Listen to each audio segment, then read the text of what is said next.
Allez, qu'est-ce qui s'est passé dans ce monde fou?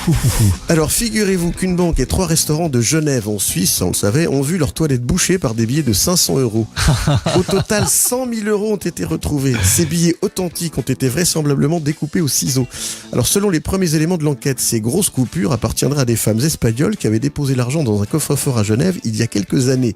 Alors on ignore pour quelle raison elles se sont débarrassées ainsi de l'argent. Alors rajoutant encore un peu plus au mystère, un avocat représentant les personnes qui ont jeté les billets est passé et les a dédommagés, enfin les restaurants et les banques, pas les personnes, pour les frais de plomberie, raconte le porte-parole de la police, expliquant que les propriétaires des restaurants ont alors retiré leur plainte. Bien que le fait de détruire des billets n'est pas illégal en Suisse, la justice a décidé de poursuivre son enquête par précaution pour vérifier la provenance des billets, notamment pour déterminer s'il est d'une origine douteuse. Et après ça, on va dire que l'argent n'a pas d'odeur. C'était facile, mais je vais pas résister, c'est vendredi. Alors sinon, à Storm en Allemagne, un homme a introduit une certaine partie de son individu dans le trou de son haltère de 2,5 kg, mais n'est pas parvenu à le retirer. Eh oui, alors honteux, il a été obligé de se rendre aux urgences, sauf que le personnel hospitalier n'est pas parvenu à enlever l'appareil de musculation et il a été contraint d'appeler les pompiers.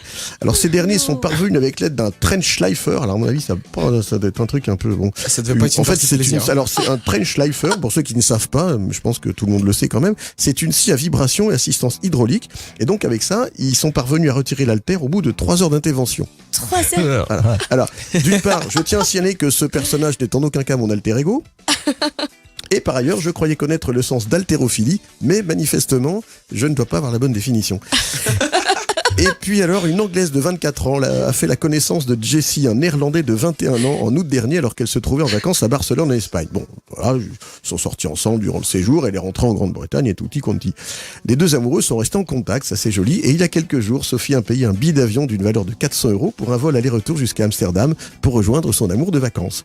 Lorsqu'elle atterrit, Sophie a reçu un SMS de son petit ami: « Tu t'es fait piéger, c'était une blague, en fait je ne t'aime pas. » Voilà. Alors, il lui a expliqué qu'elle avait été victime d'un pari entre amis, le gagnant était celui qui sortait avec la fille la plus moche. Eh oui. C'est alors horrible. oui, mais alors il y a quand même, là, il y a des parents qui sont bien parce que la mère de la jeune femme a expliqué que Jessie avait de la chance d'habiter aux Pays-Bas, sans quoi il aurait eu affaire à elle. Voilà.